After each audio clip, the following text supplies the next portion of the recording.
Namaste to all masters, my dear masters, my dear gods, my dear friends.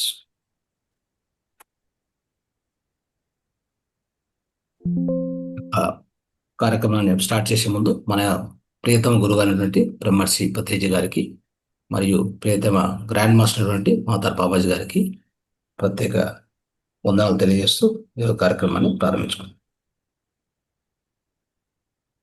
Right. Yes masters, ఇప్పటి వరకు అద్భుతమైన ధ్యానం చేశాం. ధ్యానం తర్వాత జ్ఞానం తెలుసుకోబోతున్నాం. సో అయితే ఈరోజు కూడా అందరూ అటెండ్ కాలేదు. నైట్ టైం నుంచి కూడా చాలా మంది తక్కువనే అటెండ్ అయినట్టున్నారు కదా. రైట్. సో మనం దాని వివరం కూడా చెప్పాము లాస్ట్ టైం, ఎందుకు అటెండ్ కావాలి అనేది కూడా. ఓకే, వీడియో ద్వారా అందరు తెలుసుకోవాలి. సో ఖచ్చితంగా అటెండ్ అయ్యి దాని యొక్క అనుభవాన్ని, దాని యొక్క లాభాన్ని పొందడానికి ప్రయత్నం చేయాలి ప్రతి ఒక్కరు కూడా. రైట్.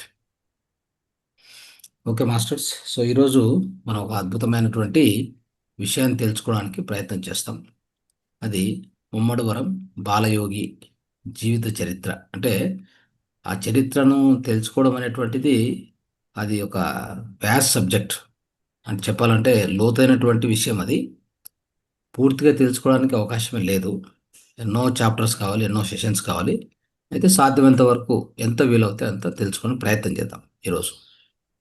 ఎందుకంటే అంత అద్భుతమైన ఒక మహాయోగి జీవిత చరిత్ర ఇది. అది కూడా ఆశ్చర్యకరమైనటువంటి అద్భుతమైనటువంటి యోగి. ఓకే, ఇలాంటి యోగులను మనము చాలా తక్కువ, అరుదుగా చూస్తాం మన జీవితంలో. అలాంటి దాంట్లో ఒక అరుదైనటువంటి సంఘటన ఇది చెప్పాలంటే. కాబట్టి దీన్ని మనం వివరంగా తెలుసుకుంటూ వెళ్తాం. Okay, right. సో మొట్టమొదటిగా ఈ జరిగిన ఈ యొక్క చరిత్ర, ఈ చరిత్రలో సో ఈ యొక్క జీవిత చరిత్ర, బాలయోగి జీవిత చరిత్ర, ముమ్మడివరం బాలయోగి జీవిత చరిత్ర అనేది మనం ఎప్పుడైతే తెలుసుకోవడానికి ప్రయత్నం చేస్తామో, ఇక్కడ చాలా అనేక ఆశ్చర్యకర విషయాలు మనకు తెలుస్తూ ఉంటాయి. ఆశ్చర్యకర విషయాలు మనం అర్థం చేసుకోవాలి. ఇది ఎంత అర్థం చేసుకుంటే అంత తక్కువనే తెలుసుకున్నామా అనిపిస్తూ ఉంటుంది. ఎంత ఎక్కువ చదివితే, ఎంత ఎక్కువ తెలుసుకుంటే ఇంకా ఇంకా తక్కువనే తెలుసుకున్నాం అనేటువంటి భావనలో మనం ఉండిపోతాం. అలాంటిది ఇది ఒక విచిత్రమైన, ఆశ్చర్యమైన సంఘటనలు ఎన్నో జరిగాయి ఆ లైఫ్లో, అంటే బాలయోగి జీవితంలో. సో ముమ్మడివరం బాలయోగి అని అంటారు ఆయన్ను. అంటే బాలయోగి అంటే లైక్ బాయ్ ఇన్ యోగా, అంటే ఒక పిల్లవాడు యోగిగా తయారు కావడం. అందుకే బాలయోగి అని వచ్చింది పేరు. బాలయోగి అంటే అతి చిన్న వయసులో, బాల్యంలో యోగిగా తయారయ్యాడు కాబట్టి బాలయోగి అని పేరు వచ్చింది. అయితే ఇక్కడ ఒక ఆశ్చర్యకరమైన విషయం ఏంటంటే, మన దేహము చెప్పుకోవాలంటే మన దేహానికి, మన దేహం బతకాలన్నా, దేహం జీవించి ఉండాలన్నా దీనికి కొన్ని కావాలి. ఏమేం కావాల్సి వస్తుంది? ఖచ్చితంగా మన దేహం జీవించాలంటే ఆహారం కావాలి, నీరు కావాలి, గాలి కదా. మనం ఉండడానికి ఏదైనా ఒక వసతి. అయితే దేహం లోపల చూస్తే, దేహం అంటే ఈ దేహం జీవించి ఉండాలంటే ఇప్పటి రోజుల్లో చూస్తూ ఉంటాం, ఎన్ని డైట్లో, ఎన్ని రకాల డైట్లు చెప్పనక్కర్లేదు. ఏదో ఇది కీటో డైటు, ఈ డైటు అట్లా, అంటే రకరకాల డైట్లు వచ్చాయి. అన్ని డైట్లు తీసుకొని కూడా ఆరోగ్యంగా ఉండలేని పరిస్థితిలో ఉన్నారు మన సమాజం చూస్తూ ఉంటే. సో అలాంటిది ఇక్కడ జరిగిన ఒక ఆశ్చర్యకరమైన సంఘటన ఏంటంటే, ఈ బాలయోగి ఆహారం లేదు. బహుశా ఒక 2 months ఏమో. అది 2 monthsలో కూడా తీసుకుంది బహుశా కొద్దిగా పాలు, ఒక పండు అట్లాంటిది. 2 monthsలో ఆపేశారు, అది కూడా బాలయోగి ఆపేశారు. అయితే ఎందుకు ఇది చెప్పుకోవాల్సి వచ్చిందంటే, దేహము జీవించి ఉండాలి, ఇది దేహం పెరగాలి, బతకాలంటే ఎన్ని విషయాలు కావాలో అర్థం చేసుకుంటే మనకు తెలుస్తుంది. ఎట్లా అంటే క్వాంటమ్ థియరీ చెప్తుంది. ఏమని చెప్తుందంటే, ప్రతి పదార్థం తయారు చేయబడే విధానం ఏం చెప్తుందంటే, ప్రతి పదార్థం తయారు చేయబడాలంటే దాంట్లో ఏం కావాలి? అణువులు, పరమాణువులు కదా. ఒక పదార్థం అంటే మనం కూడా అంతే, మనం కూడా ఒక పదార్థమే. మనలో కూడా అణువులు, పరమాణువులు ఉంటాయి. దాని లోపలికి పోతే మళ్ళీ చూస్తే ఉంటాయి న్యూట్రాన్స్, ప్రోటాన్స్, ఎలక్ట్రాన్స్. వీటన్నింటి చేత ఒక అణువు నిర్మించబడితే, అణువుల చేత పరమాణువు నిర్మించబడితే, పరమాణు చేత అణువు నిర్మించబడి, అణువు చేత ఈ పదార్థం నిర్మించబడి ఉంటుంది. మన దేహం కూడా అలాగనే ఆ విధంగానే ఉంటుంది. అది మనం తెలుసుకున్నటువంటిది. క్వాంటమ్ థియరీ ఏం చెప్తుందంటే, ఈ అన్ని పార్టికల్స్ ఈ అన్ని పార్టికల్స్ కలిపి ఒక పదార్థంగా తయారవుతుంది. పదార్థమే ఒక శక్తి, శక్తే పదార్థం అని చెప్పి క్వాంటమ్ థియరీ మనకు చెప్పింది. క్వాంటమ్ థియరీలో మనం తెలుసుకుంది. సో, వివిధ విధ సైంటిస్టులు కూడా అదే చాలా డీప్‌గా స్టడీ చేసి తెలుసుకున్నారు. మొత్తం మీద మనం చూస్తే మన యొక్క దేహంలో ఈ కెమికల్ ఎలిమెంట్స్ ఎన్ని ఉంటాయంటే 92 ఉంటాయి. 92 కెమికల్స్ ఉంటాయన్నమాట. Chemical elements. మామూలు కెమికల్ ఎలిమెంట్స్ 92 ఉంటే, మన దేహంలో ఉన్నటువంటి కెమికల్ ఎలిమెంట్స్ ఏంటంటే carbon, hydrogen, oxygen, nitrogen, sulphur, phosphorus, magnesium, potassium, copper. ఇన్ని ఎలిమెంట్స్ అంటే ఇన్ని రసాయనిక అంశాలు మన లోపల ఉంటాయి. రసాయనిక పదార్థాలు మన లోపల ఉంటాయి. దాంతో పాటు మనకు ఇంకా ఏం కావాల్సొస్తది? శక్తి కావాలి కదా! ఇవన్నీ గూడా మినరల్స్ అని చెప్తాం. ఇవన్నీ గూడా మినరల్స్, లవణాలు ఇన్ని ఉంటాయి. మనము మన దేహంలో చూస్తే ఇన్ని ఫార్మ్ అయ్యుంటాయి. తర్వాత మన దేహానికి శక్తి కావాలంటే ఏమేం కావాలి? ప్రోటీన్ కావాలి, కార్బోహైడ్రేట్స్ కావాలి, ఫ్యాట్స్ కావాలి కదా! ఇవి కూడా కావాలి. ఈ మూడిట్లో దేని నుంచైనా గాని మనం శక్తి తీసుకుంటూ ఉంటాం. మన దేహం శక్తి తీసుకునేది ఈ మూడిటి నుంచి. మన దేహంలో శక్తి అంటే గ్లూకోజ్. దాన్ని మనం భౌతిక శక్తి అంటాం. ఈ భౌతిక శక్తి తయారు కావాలంటే మీరు కార్బోహైడ్రేట్స్ అన్నా తినాలి. కార్బోహైడ్రేట్స్ అంటే లైక్ రైసు, వీట్ అంటే గోధుమ ఇట్లాంటిది. అలాంటివి తిని రోటి ఇవన్నీ తింటూ ఉంటాం కదా! వీటన్నిటి వల్ల మనకొచ్చేది బహుశా ఎక్కువ శక్తి వస్తుంది. అయితే కార్బోహైడ్రేట్స్ తొందరగా అరిగిపోతాయి చెప్పాలంటే. అది కాకుండా మనము ప్రోటీన్ ద్వారా కూడా తెచ్చుకుంటాం శక్తి. శక్తి అనేది 3 రకాలుగా వస్తుంది. మీరు కార్బోహైడ్రేట్సే తింటే శక్తి వస్తదని కాదు. గ్లూకోజ్ వస్తదని కాదు. ప్రోటీన్ తిని కూడా మనం శక్తి తెచ్చుకోవచ్చు. ప్రోటీన్ అంటే ఏంటి? మామూలుగా నాన్ వెజిటేరియన్స్ అంటే మాంసం అని చెప్తారు.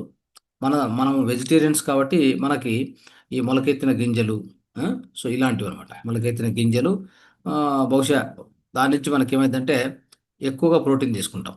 ఓకే. మొలకెత్తిన గింజలు, ఈ గింజల్లో ఉన్నటువంటి ఈ యొక్క పప్పు పప్పు ద పప్పు దా పప్పు ధాన్యాలు ఉంటాయి కదా! వీటన్నిటి నుంచి వచ్చేటువంటిది ప్రోటీన్. ఈ ప్రోటీన్ గూడా లోపలికెళ్ళాక డైజెస్ట్ అయ్యి శక్తిగా కన్వర్ట్ అవుతుంది చూసుకోండి. అంటే కార్బోహైడ్రేట్ తినకుండా గూడా ఉండొచ్చు అని అర్థం చేసుకోవాలి మీరు. కార్బోహైడ్రేట్స్ జీరో చేస్తే దాని నుంచి ఎంత లాభం అంటే దేహానికి, ఈ దేహంలో ఇప్పుడు ఈ అన్నెసెసరీగా వస్తున్నటువంటి గ్లూకోజ్ వేరియేషన్స్ వలన వచ్చే షుగర్ అని, బీపీ అని రకరకాల వ్యాధులు ఎంతోమంది వాటి నుంచి సఫర్ అవుతున్నారు.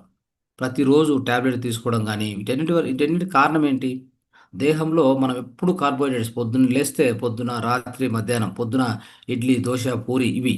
మధ్యాహ్నం వచ్చేసరికి రైసు మరి పప్పు. మళ్ళీ సాయంత్రం రైసు. ఈ విధంగా పోతూ ఉంటే మీకేమవుతుంది చెప్పండి? గ్లూకోజ్ ఎక్కువై ఆ గ్లూకోజ్‌ను కరిగించే పరిస్థితి లేదు మనకి.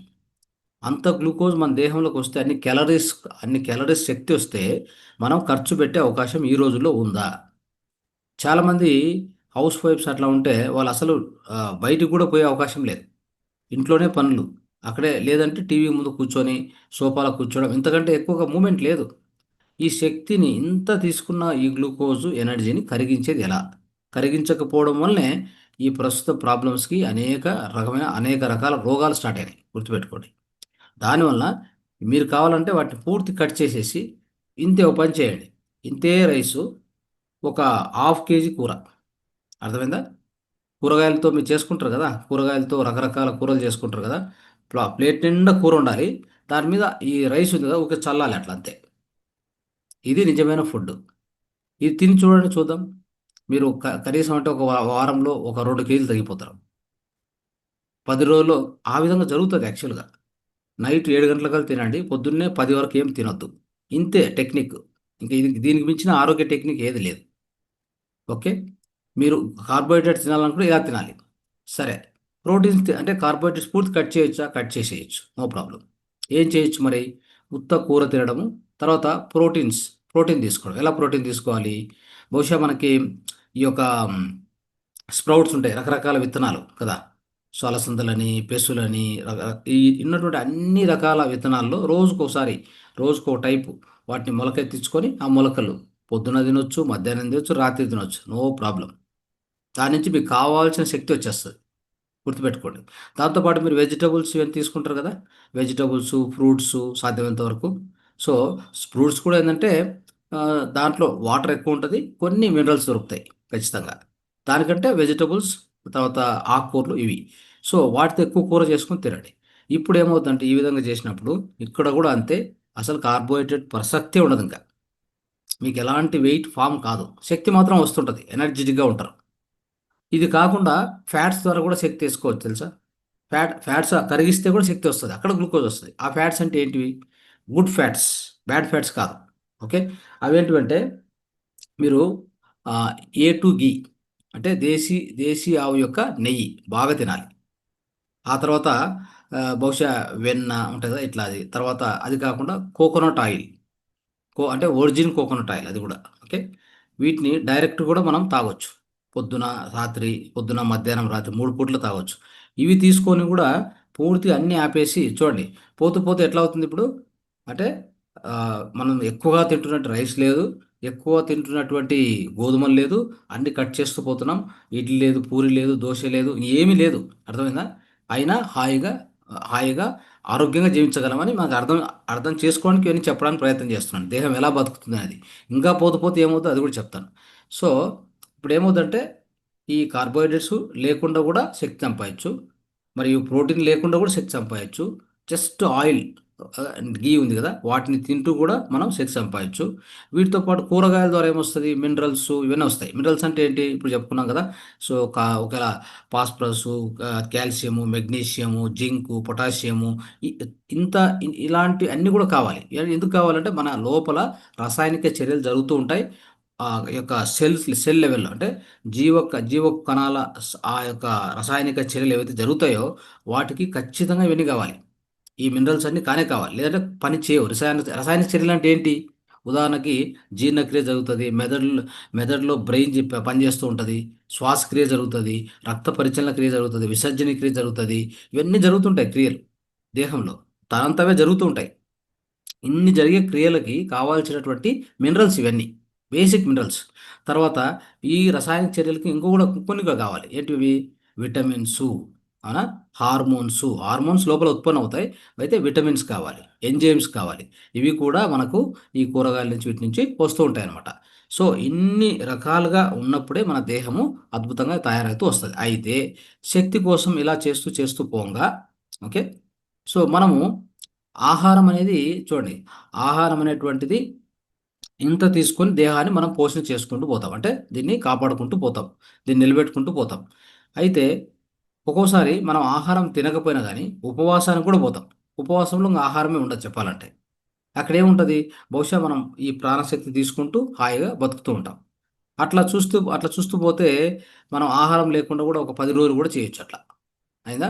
నీరు మాత్రం తాగుతూ ఉండొచ్చు. అక్కడ కూడా దేహాన్ని పోషించుకుంటూ రావచ్చు కదా! అది కూడా సాధ్యమే చెప్పాలంటే. ఆ తర్వాత ఒక నీరు ఆపేసి కూడా ఒక 3 రోజులుంటే కూడా అక్కడ కూడా ఏం పెద్దగా ట్రబుల్ అనిపియదు. అయితే శ్వాసనాపి ఒక 2, 3 సెకన్లు కూడా ఉండలేం. కావాలంటే మీరు ఈ విధంగా క్లోజ్ చేసి చూడండి తెలుస్తది మీకు. మీ ముక్కును జస్ట్ అట్లా క్లోజ్ చేసి 3 సెకన్లు అట్లా కూర్చోండి. మీకు తెలుస్తది దాని యొక్క ప్రభావం ఎలా ఉంటదనేది కదా! అంటే శ్వాసాహారం ఎలా ఉంటది? శ్వాసాహారం అనేటువంటిది అత్యుత్తమైన ఆహారము. అతి ముఖ్యమైనటువంటి ఆహారం. దేనికి మన దేహం అనేటువంటిది జీవించి ఉండాలంటే. జీవితం అంటే ఆ జీవం లోపల ఉండాలంటే ఆ ప్రాణం మనం ఆ ప్రాణం అంటే ప్రాణంగా ఉండాలంటే ఏం కావాలి? ఆ యొక్క శ్వాసాహారం కంపల్సరీ. అంటే ఈ శ్వాస తీసుకునే దాంట్లో ప్రాణవాయువు లోపలికి పోయాక ప్రతి జీవ కణానికి ఈ యొక్క ప్రాణశక్తి పోతుంది. గుర్తుపెట్టుకోండి. అర్థమైందా? దానికి మినరల్స్ పోకపోయినా ఏం కాదు. మీరు కదలకుండా కూర్చుంటే చాలు. కూర్చొని పోతే హాయిగా పడుకొని పోతే కూడా అక్కడ ఏ జీవక్రియలు పెద్దగా అక్కర్లేదు కదా! ఇప్పుడు మనం పని చేస్తున్నాము. గ్లూకోజ్ కావాలి. ఎందుకంటే ఖర్చు పెడుతూ ఉంటాం. తిరుగుతూ ఉంటాం. మాట్లాడుతూ ఉంటాం. చూస్తూ ఉంటాం కదా! ఇవన్నీ చేసేటప్పుడు ఎక్కువ శక్తి కావాలి. ఇప్పుడు నేనేం చేశానంటే ఊరికే హాయిగా కూర్చున్నాను అంతే. హాయిగా కూర్చున్నా అంటే బహుశా మెడిటేషన్ అనుకోండి. కళ్ళు మూసుకొని కూర్చున్నాను. నాకు ఏ క్రియలు అక్కర్ల. నడిచేది లేదు, చూసేది లేదు, తిరిగేది లేదు, తినేది లేదు, ఏమీ లేదు. జీర్ణక్రియ లేదు, విసర్జనీయ క్రియ అది ఏమి చేయట్లేదు. కాబట్టి నాకు పెద్దగా శక్తి అక్కర్ల. నాకు ఆ శ్వాస నుంచి వచ్చే శక్తి చాలు యాక్చువల్‌గా చెప్పాలంటే. కదా! ఇది ఈ విధంగా వస్తది చూసుకోండి. ఈ విధంగా స్టెప్ బై స్టెప్ తగ్గిస్తూ వస్తది. అంటే దేహం యొక్క అవసరాలు తగ్గుతూ వస్తాయి. అలా తగ్గించుకుంటూ వచ్చినటువంటి ప్రక్రియనే ఈ బాలయోగిలో మనం అబ్జర్వ్ చేయొచ్చు. బాలయోగి గారు ఈ విధంగా చేస్తూ వచ్చినప్పుడు, అంటే ఈ విధంగా కూడా దేహం అనేది బతుకుతుందా అనేది ఆయన ద్వారా ఈ ప్రపంచానికి తెలిసిందని చెప్పుకోవచ్చు మనం. అర్థమైందా? ఈ యొక్క సాంకేతిక ప్రపంచానికి అర్థం కానటువంటి విషయము ఒక దాన్నేమంటారంటే మిరాకిల్ అని చెప్పొచ్చు. ఒక మిరాకిల్ జరిగిన అంటే ఆయన జీవితం ద్వారా ఒక మిరాకిల్‌ను ఈ యొక్క సాంకేతిక ప్రపంచానికి అందించడం జరిగింది అని మనం తెలుసుకోవాలి. అర్థమైందా? సో, ఎందుకు అనంటే ఒక అంటే ఎందుకనంటే ఆయన జీవితంలో ఆయన పూర్తిగా ఒక 2 మంత్స్ తర్వాత ఆహారాన్ని కూడా ఆపేయడం జరిగింది. నీరు లేదు. అంతకుముందయితే కనీసం కొద్దిగా పాలు, ఒక చిన్న ఫ్రూట్ అట్లా తినేటువంటి పరిస్థితి ఉండింది. ఆయన అంటే ధ్యానంలో కూర్చున్న తర్వాత ఒక 2 నెలలు అనుకోండి. 2 నెలల తర్వాత అది ఇంకా ముందుగా అన్ని విషయాలు తెలుసుకుందాం ఎలా అనేది. సో, 2 నెలల తర్వాత అన్నీ ఆపేయడం జరిగింది. కళ్ళు మూసుకొని కూర్చోవడం మాత్రం జరిగింది. అయితే ఆయన ఆ యొక్క తపస్సు కొనసాగింది 42 సంవత్సరాలు ఏకధాటిగా. ఇది సైన్స్‌కు ఒక మిరాకిలా కాదా? సైన్స్‌కు ఒక ఛాలెంజా కాదా? అనేది మనం అర్థం చేసుకోవాలి. ఏ ఆహారం లేకుండా, ఏ నీరు లేకుండా, గాలి మాత్రమే శ్వాస మాత్రమే తీసుకుంటూ, ఓకే. ఏ మూత్ర విసర్జన లేదు, మల విసర్జన లేదు, ఏది లేకుండా, కళ్ళు ఓపెన్ చేయకుండా, కళ్ళు మూసుకొని మాత్రమే కూర్చొని, ధ్యానంలో నిమగ్నమైపోయి, ఈ విధంగా చేయడం అనేది 42 సంవత్సరాలు ఏకధాటిగా చేయడం అనేది దేహం పెరుగుతూ ఉండడం. దేహంలో గోర్లు పెరుగుతుండడం, ఎంటికలు పెరుగుతూ ఉండడం. ఆ! మనిషి దేహం గూడా ఒక మామూలుగా తెలుసు కదా మీకెలా ఉంటది? చిన్న పిల్లోడిలాగా ఉన్నప్పుడు ఎలా ఉంటది? కొద్ది యవ్వనత్వం వచ్చేసరికి బాడీ ఎలా పెరుగుతూ వస్తది.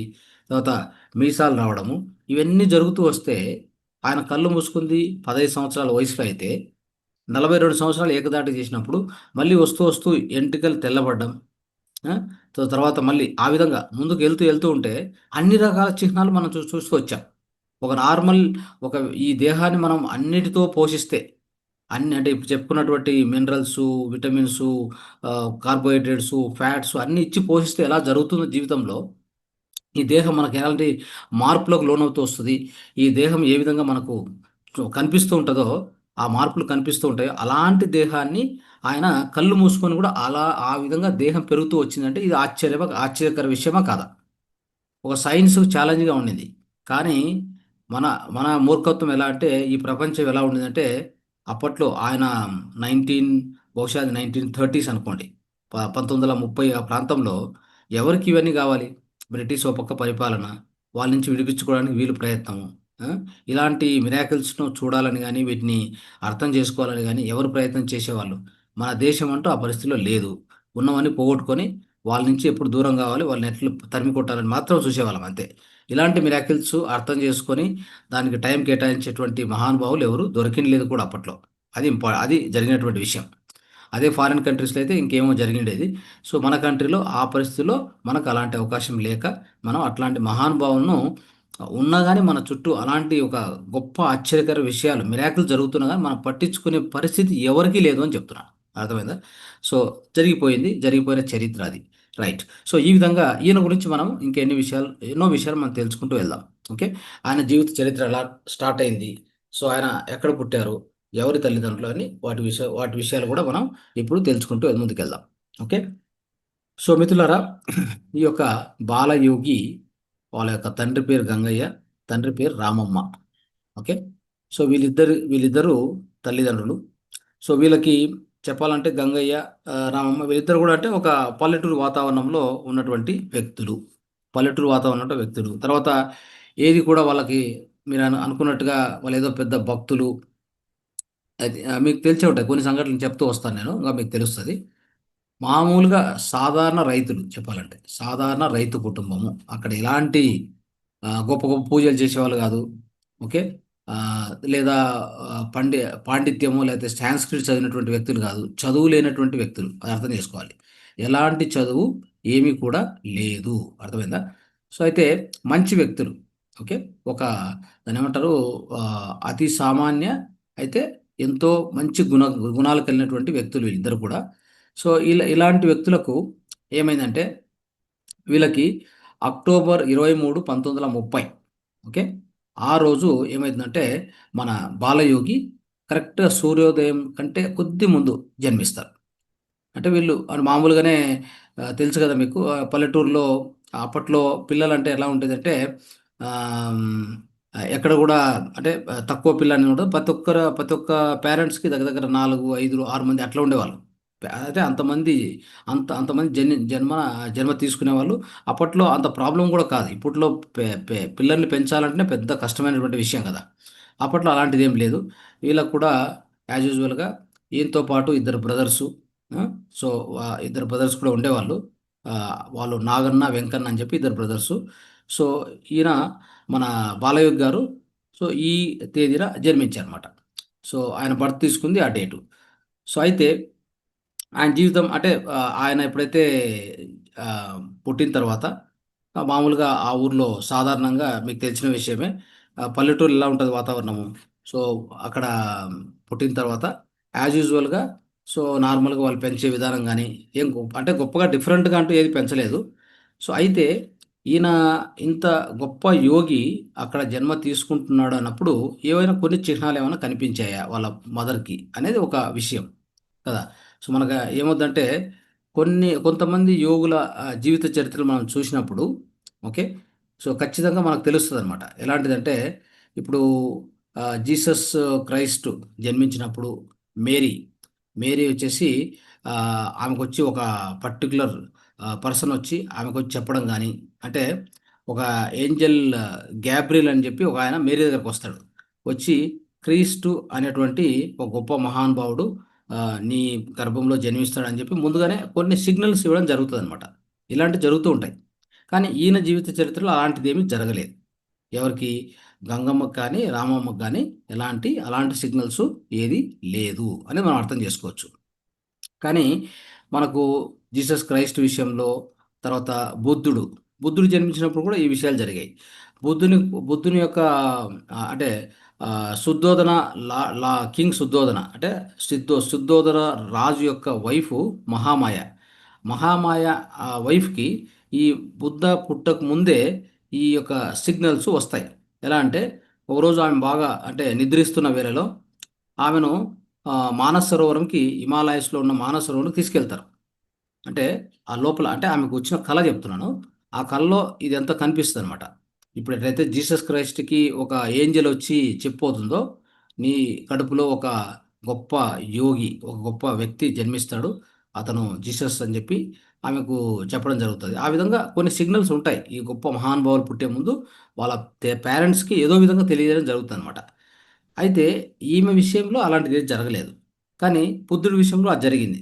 ఆమెను మానసరోవరం తీసుకెళ్ళి అక్కడ ఆహ్, స్నానం చేపిచ్చి, ఆమెకు మళ్ళీ బట్టలు ధరింపజేసి, ఒకాయన బోధిసత్వ బో బోధిసత్త సుమేధ అనేటువంటి ఒకాయన ఆమె దగ్గరకొస్తాడు. ఆ కల్లో చెప్తున్నా. కల్లో జరిగింది ఇదంతా కూడా. సో, ఆయనేం చెప్తాడంటే, "నేను జన్మ తీసుకోవాలనుకున్నాను భూమి మీద. నాది లాస్ట్ జన్మ ఇది. నేను భూమి మీద జన్మ తీసుకోవాలనుకున్నాను. ఇది నీకు సమ్మతమా?" అని అడుగుతాడు. "నీకు ఓకే అంటే నేను జన్మ తీసుకుంటా" అని చెప్పి బోధిసత్త సుమేధ అనేటువంటి ఒక గొప్ప యోగి. ఆమె ఓకే అని చెప్తుంది. ఓకే అని చెప్పడం వల్ల సో, అంతటితో ఆ యొక్క ఇది దాన్నేమంటారు? ఆ కళ సమాప్తమవుతుంది. ఆ తర్వాత జరిగినటువంటి చరిత్ర అనేది మనకందరికి తెలుసు. ఓకే. ఆ విధంగా బుద్ధుడి యొక్క జీవితం గూడా, బుద్ధుడి యొక్క జన్మ గూడా ఆ విధంగా తెలిసొచ్చిందనమాట. సో, అదే విధంగా మహమ్మద్ జన్మించే ముందు గూడా ఎలా ఉందంటే ఆ యొక్క వాళ్ళ తండ్రి గారైనటువంటి అబ్దుల్లాకు వైఫు భార్య వచ్చేసి అమినా. సో, ఈ భార్యకు కూడా ప్రెగ్నెంట్ టైమ్‌లోనే సో, ఆ అమినాకు ఒక రకమైనటువంటి కల వస్తది. ఆ కలలో ఒక కిరణాలు అంటే కాంతివంతమైన కిరణాలు ఆమె యొక్క గర్భానికొచ్చి తాకినట్టు, ఆ! దాంట్లో ఏదో ఎంటర్ అయినట్టు ఇలాంటి ఒక డిఫరెంట్ అనుభవం కలుగుతదనమాట ఆమెకి. ఆమె గర్భంగా ఉన్నప్పుడు. ఈ విధంగా తెలిసొచ్చింది. చెప్పాలంటే ఈ విధంగా తెలిసొచ్చింది. ఇలాంటి విషయాలు ఏమైనా జరిగాయా? ఈ యొక్క రామమ్మ విషయంలో అంటే ఏమీ లేదని చెప్పాలి. బహుశా జరిగింటే గూడా ఆమె యొక్క అమాయకత్వంతో అంటే ఆమె గాని, వాళ్ళ తండ్రి గాని అమాయకత్వం వల్ల ఏమి తెలుసుకోలేకపోయారా? అనేది గూడా అని ఒక విషయాన్ని మనం చర్చించుకోవచ్చు. సో, ఇది జరిగిందనమాట. ఆ విధంగానే అయితే ఈ అక్టోబర్ 30, 1930 అక్టోబర్ 30, 1930కి ఈయన జన్మించడం జరుగుతది. అక్టోబర్ 23, 1930 మన యొక్క బాలయోగి గారు జన్మిస్తారు. ఈయన పేరు పెట్టిన పేరు వచ్చేసి ఆయనకి బాలయోగి కాదు, సుబ్బారావు. సుబ్బారావు అని పేరు పెడతారు. సో, మంచిగా అంటే చాలా ఆ పిల్లవాడు చాలా అందంగా, ఆ! చాలా అంటే ఆయన కళ్ళు కూడా మెరుపుతో అట్లా ఉండేది. సో, అలాంటి వ్యక్తి. అందుకని అందరూ ఏం చెప్పారు అంటే, ఆ చుట్టుపక్కల ఉన్న నైబర్స్ అంతా ఆ పిల్లోడిని పండు అని పిలిచేవారు. పండు అంటే తెలుగులో మీకు తెలుసు. పండు అంటే పండులాగా ఉన్నాడని చెప్పేసి. ఆ విధంగా అతన్ని పండు అని చెప్పి పిలుచుకునేవాళ్ళు. అలార్ముద్దుగా పిలుచుకునేవారు. అయితే ఆయనకి ఇద్దరు అన్నలుండేవాళ్ళు. చెప్పుకున్నట్టు మనం. వెంకన్న, నాగన్న అని చెప్పి ఇద్దరు అన్నలుండేవాళ్ళు. సో, ఆ విధంగా జరిగింది. 3 సంవత్సరాలు అయిపోతుంది ఎవరికి? సుబ్బారావు గారికి. సుబ్బారావుకి 3 సంవత్సరాలు అయ్యాక సడెన్‌గా ఒక అనుకోరాని సంఘటన జరుగుతది ఇంట్లో. అదేంటంటే రామమ్మ చనిపోతారు. రామమ్మ అంటే వాళ్ళ మదరు. 1934లో ఆమె మరణం చెందుతారు. మరణం చెందడం వలన ఇప్పుడేమవుద్దంటే ఒక రకంగా ఆ పిల్లవాడికి మీకు తెలుసు ఈ భూమి మీద తల్లిని రీప్లేస్ చేసేటువంటి తల్లికి ప్రత్యామ్నాయం ఇంకెవరూ లేదు భూమి మీద. అవునా? ఎవరైనా ఉన్నారా? సో, తల్లికి ప్రత్యామ్నాయంగా ఈ భూమి మీద ఎవరైనా ఉన్నారంటే ఎవరూ లేదు. కాబట్టి అలాంటి సంఘటన జరిగినప్పుడు ఆ చిన్న ప్రాణము ఎంత విలువలాడింటదో అర్థం చేసుకోవచ్చు. ఓకే. 3 సంవత్సరాల వయసు. సో, ఒక పసికూన. సో, దీన్ని ఓదార్చే వాళ్ళెవరు? సో, అనేది చూస్తే ఏది కనిపించలేదు. ఏది కనిపించలేదు. ఇంత ఒక దాన్నేమంటారంటే విషాదకరమైన విషయం జరిగిపోయింది. సో, జరిగిపోయాక 3 సంవత్సరాల వయసులో ఆ అబ్బాయి ఏమి చేయలేని పరిస్థితి కదా! అప్పుడు సరే అని చెప్పేసి ఏం చేయాలని వాళ్ళ ఫాదరు ఇట్టి పరిస్థితుల్లో ఏం చేయాలి? మొత్తం ముగ్గురు పిల్లలు కదా! ముగ్గురు మగ పిల్లలు. వీళ్ళని చూసుకోవడానికి ఇంకా ఏమైనా ఒక దారి కావాలి కదా! అని చెప్పి ఇంకొక మ్యారేజ్ చేసుకుంటారు. ఆమె పేరొచ్చేసి బీరా సుబ్బమ్మ. బీరా సుబ్బమ్మ అనేటువంటి ఆమెను పెళ్లి చేసుకోవడం, వివాహం ఆడడం జరుగుతది. సో, అప్పుడు ఈ యొక్క పిల్లల్ని చూసుకోవడానికి అవకాశం ఉంటదని ఆయన యొక్క కోరిక. సో, తర్వాత రోజుల్లో ఈ యొక్క బీరా లేదు. అంటే బీరా సుబ్బమ్మ వేరే సారీ. సో, ఏమైందంటే కొన్ని రోజులు ఈ చనిపోయాక ఇమ్మీడియేట్‌గా బాబు చాలా ఇబ్బంది పడతాడని చెప్పేసి వాళ్ళ తండ్రి ఏం చేస్తాడంటే వాళ్ళ ఆంటీ దగ్గర వదులుతాడు తీసుకెళ్ళి. ఆమె పేరు బీరా సుబ్బమ్మ. అక్కడ కొన్ని రోజులు పెరుగుతాడు. ఆమె యొక్క కనుసన్నల్లో కొద్ది రోజులు పెరగడం జరుగుతది. ఆ తర్వాత ఇది ఇంకా కష్టమవుతది. ఇట్లే వదిలేస్తే అనే ఆ ఉద్దేశ్యంతో ఆయన ఏం చేస్తాడంటే అప్పుడు కొత్తగా మళ్ళీ పెళ్లి చేసుకోవడం జరుగుతది. ఎందుకంటే ముగ్గురు పిల్లలు గదా! వాళ్ళని సాకాలి. ఆమె పేరు వెంకమ్మ. పెళ్లి చేసుకున్న రెండవ భార్య పేరు వెంకమ్మ. సో, ఈ వెంకమ్మ మొత్తం 6 మందికి జన్మనిస్తది. 6 మందికి జన్మనిచ్చిన దాంట్లో ఇక్కడ ఇంకొక ఆశ్చర్యకర విషయం ఏంటంటే, మొదటి వ్యక్తిగా జన్మించినట్టి పర్సన్ ఎవరంటే 6 మందిలో రెండో వైఫ్‌కి భూషణం. ఆయన పేరేం పేరు? భూషణం. ఈయన మహాయోగి. ఈయన బాలయోగి జూనియర్‌గా తయారవుతారు. ముందు ముందు రోజుల్లో దాని గురించి కూడా చర్చించుకోవడం జరుగుతది నెక్స్ట్ క్లాస్‌లో. అయితే ఆయన 1950లో పుడతాడు. 1950 ఫిబ్రవరి 16న పుడతాడు. అయితే ఆయన బాలయోగి జూనియర్. ఈయన 42 సంవత్సరాలు ధ్యానం చేస్తే, ఆయన 39 సంవత్సరాలు ఆయన ధ్యానం చేస్తాడు. 39 సంవత్సరాలు ఆయన కూడా ధ్యానం చేయడం జరిగింది. ఓకే. ఈయన పెద్ద బాలయోగి, ఈ పెద్ద బాలయోగి, చిన్న బాలయోగి అని చెప్తాం మనం. బాలయోగి జూనియర్, బాలయోగి సీనియర్ అని. అయితే సీనియర్ వచ్చేసి 15 సంవత్సరాల వయసులో ధ్యానం స్టార్ట్ చేస్తే, బాలయోగి జూనియరు 9 సంవత్సరాల వయసులో ధ్యానం స్టార్ట్ చేస్తాడు. చూడండి. 9 ఇయర్స్ అంతే ఆయనకి. ఆ బాబుకి. సో, అది రెండో వైపుకు అంటే సెకండ్ వైపుకు పుట్టినటువంటి ఆ ఆరుగురు సంతానంలో మొదటి సంతానంగా ఆయన పేరు భూషణం అని పేరు పెట్టుకుంటారు. ఇది జరిగిందనమాట. సో, ఈ విధంగా ఇంకోటేంటంటే ఆహ్, ఈ యొక్క ఆహ్, ఈ సుబ్బారావు అనే ఆయన ఇప్పుడు కొత్త అంటే రెండవ రెండవ మదర్, స్టెప్ మదర్ అని చెప్పొచ్చు. సో, ఆయన రెండవ వివాహం ఆడినటువంటి ఆ తల్లి ఆధ్వర్యంలో పెరుగుతూ వస్తాడు కదా! సో, ఇలాంటిదే మనం గమనిస్తే చాలా గొప్పవారి విషయంలో, అందరి విషయంలో ఇలా జరిగింది గూడా. మనం కొన్ని ఉదాహరణలు చెప్తూ వస్తాను మీకి. అంటే ఈయనకొక్కరికే జరిగిందని గాదు. గొప్ప మహానుభావులు, గొప్ప యోగుల జీవిత చరిత్రలో ఇలాంటివి మనం చూస్తూ ఉంటాం. అది మనం కొంత తెలుసుకోవాలి. సో, ఉదాహరణకి ఈ ప్రాఫెట్ మహమ్మద్ ఆయన పుట్టిన తర్వాత సో, ఏమైందంటే అతన్ని హలీమా అంటే హలీమా అనేటువంటి ఒకరికి హ్యాండ్ ఓవర్ చేస్తారు. ఓకే. అరేబియన్ డెజర్ట్‌లో. అక్కడ కొంత టైం ఆయన ఉంటాడనమాట. సో, అంటే వాళ్ళ మదర్ చనిపోయిన తర్వాత వాళ్ళ గ్రాండ్ ఫాదర్ దగ్గరికొస్తాడు. అబ్దుల్ ముతాలిబ్ అని చెప్పేసి వాళ్ళ గ్రాండ్ ఫాదర్ దగ్గరికొచ్చి అక్కడ పెరగడం జరుగుతుందనమాట. తర్వాత బుద్ధుని జీవితంలో ఏం జరుగుతుందో చూడండి. ఆయన 7 రోజుల వయసులో, అంటే ఆయన బుద్ధుడు పుట్టాక 7 రోజులు అంతే. 7 రోజుల్లోనే మహామాయ చనిపోతుంది. మహామాయ అంటే ఎవరు? బుద్ధుడి యొక్క తల్లి. ఆ తల్లి 7 రోజుల్లో చనిపోతుంది ఆయన పుట్టాక. ఇంకా దీన్ని బట్టి అర్థం చేసుకోవచ్చు మీరు. మళ్ళీ అప్పుడు వాళ్ళ స్టెప్ మదర్ ఎవరంటే ప్రజాపతి. మహాప్రజాపతి ఆధ్వర్యంలో ఆయన పెరగడం జరుగుతుంది. అర్థమైందా? సో ఇలాంటిది అన్ని మహాయోగుల జీవిత చరిత్ర చదివినప్పుడు మీకు ఇలాంటి విషయాలు తెలుస్తూ ఉంటాయి. సో మనం అర్థం చేసుకోవచ్చు దాన్ని బట్టి. సో ఈ విధంగా ఇక్కడ ఏమైందంటే సుబ్బారావు అలా పెరుగుతూ వచ్చాడు. 3 సంవత్సరాల వయసులో జరిగింది. తర్వాత స్కూల్కి ఏమన్నా పోయే అవకాశం అంటే స్కూల్ అంటే తెలియదు ఎవరికి. స్కూల్ అంటే ఏంది, ఎడ్యుకేషన్ అంటే ఏంది, ఈ విషయాలు అస్సలు తెలియదు వాళ్ళ ఊర్లో, ఎవరికీ తెలియదు. ఆ స్కూల్ అనేది వాళ్ళ డిక్షనరీలో కూడా లేదు. అర్థం చేసుకోవచ్చు మీరు. కాబట్టి ఆ విధంగా జరిగినటువంటి ఈ విషయంలో ఓకే.